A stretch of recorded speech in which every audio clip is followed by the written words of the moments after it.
Hey guys, welcome back to the channel. So I started pulling the rear drive. I've got the cotter or the pin and the nut off. I got to go get my pullers. I actually loaned them out to somebody, so I'm going to work on some other stuff. But I was going to show all this, but it's pretty straightforward as of right now. Basically, you've got a pin that goes through here and nut that comes off. So that's all I've got, and it looks like there's two spots here that I can put a two-way puller on, and it should be able to pull, hopefully pop this right off. So we'll see how easy it is to get it in there. Hopefully it's not too bad, but that's kind of where I'm at right now. Again, I loaned out all my pullers to a friend, so I've got to wait to get those back. Yeah, and then once I have some time and some of the trucks are out of here, again, this shop's not mine. I'm just kind of, they let me use the space in here to work. Every so often I work on a lot of his stuff. So right now there's a couple trucks in the way. So once they're out, I'll roll this thing outside, get it all power washed out, cleaned up. I still need to pull this front piece. I haven't got that far yet. Right now I'm not sure that it's gonna come off without getting the steering wheel off. And again, I need my puller to do that. So gotta get my pullers and see if I can get the steering wheel off, get that pulled off, and yeah, we'll get started on the engine. So I guess that's what I'm gonna go do next, see if I can get the engine pulled down and start rebuilding it. But I'll come back when I get back to pulling this stuff apart.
Bottom of this all power washed out and ready to go. So I'm gonna go ahead, get the motor, finish putting it together. I'm gonna put the shroud on it, get the clutch put on the engine over there, and then I can mount the motor and the engine back onto this plate, slip it in there, get it put back in place. These are pretty simple to drop in on the 4 motor mounts down there. So I'm gonna go ahead and get that stuff done real quick, and then we should be able to hook up the wiring, get the exhaust, carburetor, that stuff put back on it, and see if she's going to fire. One thing I did do, I'm gonna do this as well real quick, probably do it before I put everything back in. I built this little puller for back here, so I'm gonna use it here to pull that off. I need to go get me a couple bolts that are a little bit longer that'll fit into this clutch here, so need to run up and get those. Kind of forgot to grab those. So yeah, I may go ahead and get this all put in and then pop that off. I should have plenty of room. And then I need to pull the oil tank off the cart as well, because I'm not gonna use it. I'm gonna do a delete here for the oiling system. Swap out the fuel pump. Yeah, not a whole lot left, so we're gonna see if we can get this motor put back on, get all that stuff ready to go on this engine plate here. All right guys, so I ran into my first problem. The new fuel pump here,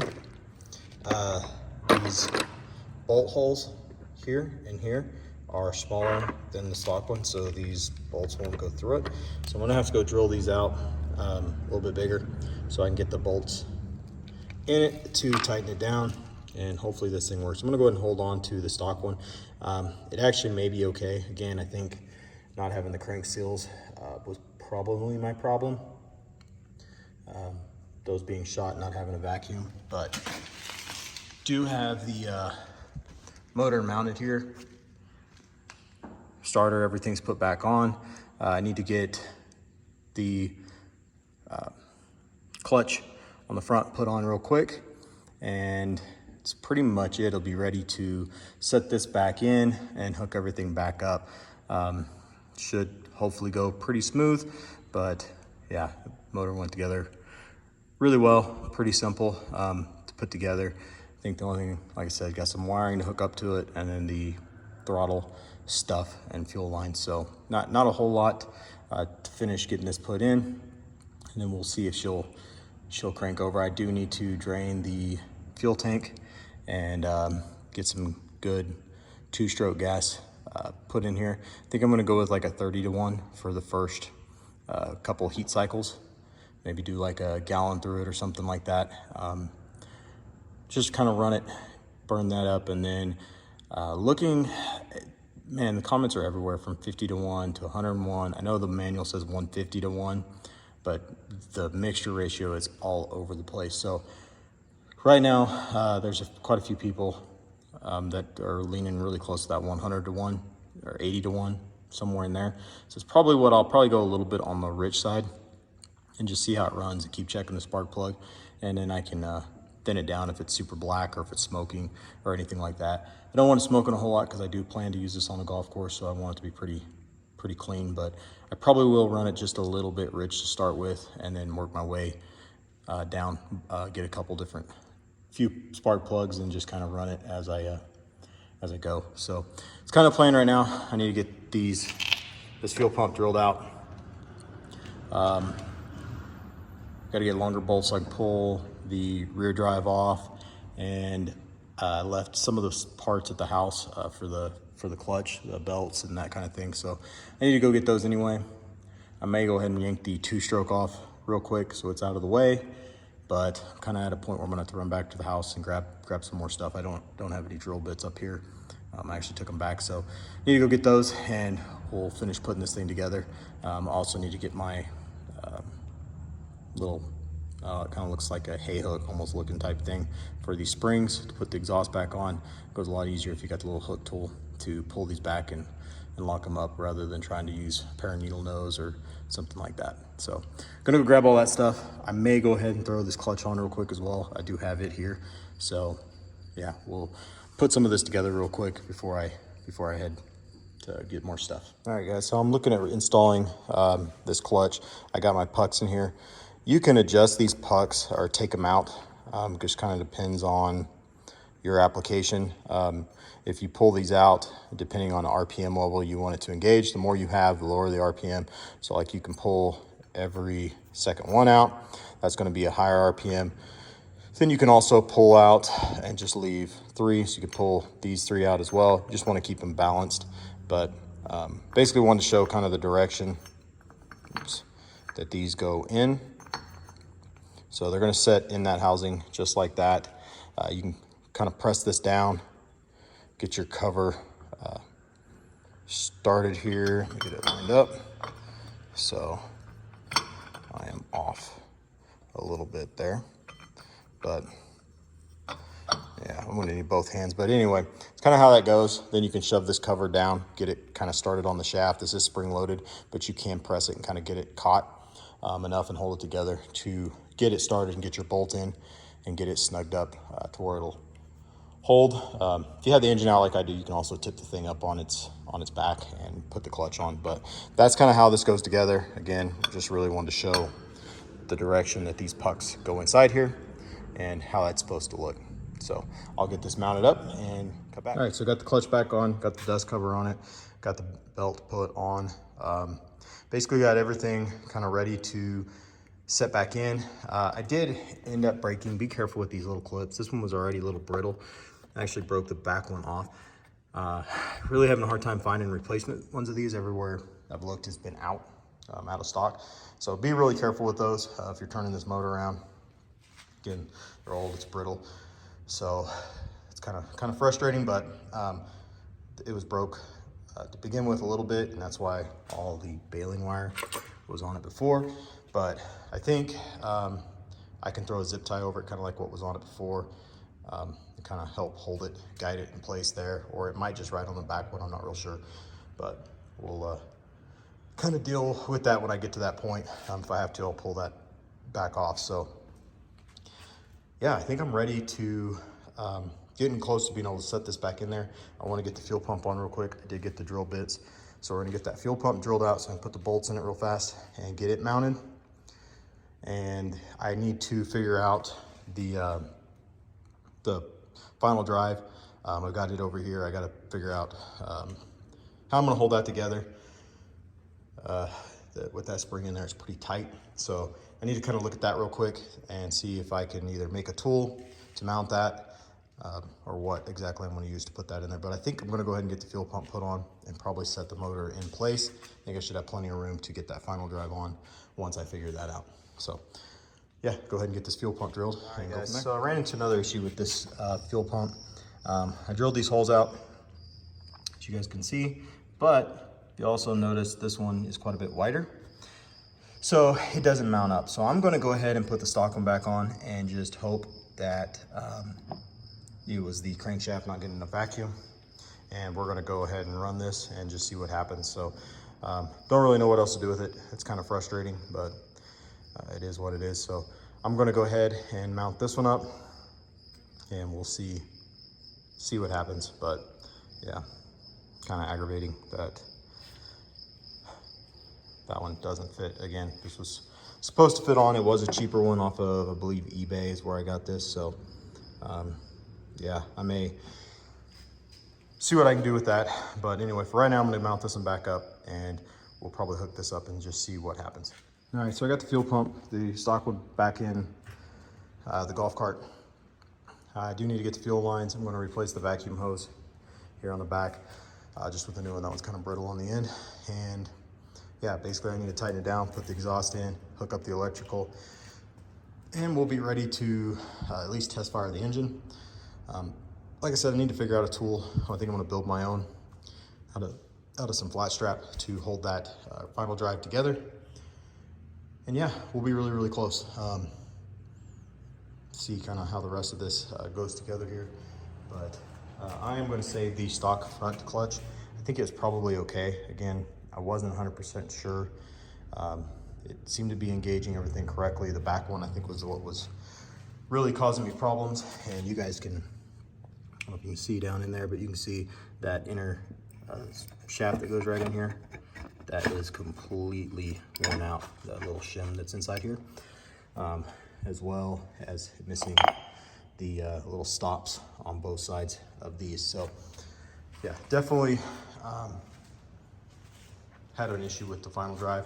So yeah, we're getting really close. Yeah, it's looking good. So like I said, finish this up. I got one end I got to put on my starter.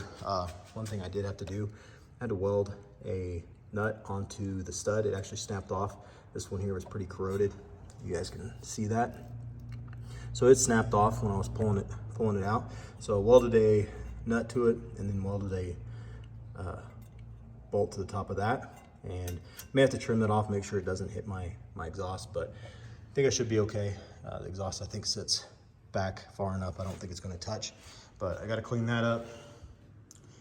Yeah, I think getting close outside of doing the body work to it, but excited to hear this thing fire back up and just see how it sounds and how responsive it is, because before you'd push on the throttle, take forever to get it to fire up and go, and then again you'd be going down the road and it would fall on its face. So yeah, we'll see how this all goes, but probably gonna end this video here where I'm at now. It's gonna be the 4th tomorrow, so yeah, I don't know how much I'll be working on it for the next few days, and then hopefully I'll be back in here and get back on this. So yeah, if you guys have any questions on any of this so far, feel free to ask, and we'll catch you on the next video. Thanks for watching.